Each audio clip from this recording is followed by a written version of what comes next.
আল্লাহ বলেন, বান্দা আসমান বরাবর বিপদ আসলেও টেনশন করবি না। দুই জিনিস দিয়ে আমার কাছে সাহায্য চাও, এক নম্বরে ধৈর্য, দুই নম্বরে নামাজ।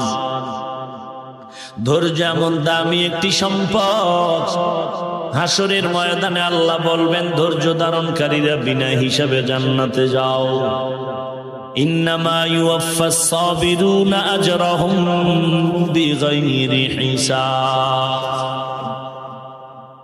আল্লাহ বলবেন ধৈর্য ধারণকারীরা বিনা হিসাবে জান্নাতে যাও। ইয়া আইয়ুহাল্লাযীনা আমানুসবিরু ওয়া সাবিরু ওয়া রাবিতু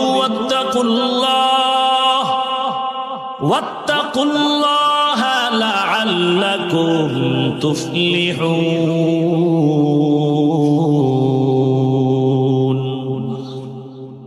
এই কালামে জিন্দা কোরআনে হাকিম, হিকমতে উলা ইয়াজালসতু কদিম, জামিউল ইলম ফিল কোরআনে হাকিম, তাকাসারাত আনহু আফহামুর রিজালি। আল্লাহর এক বান্দা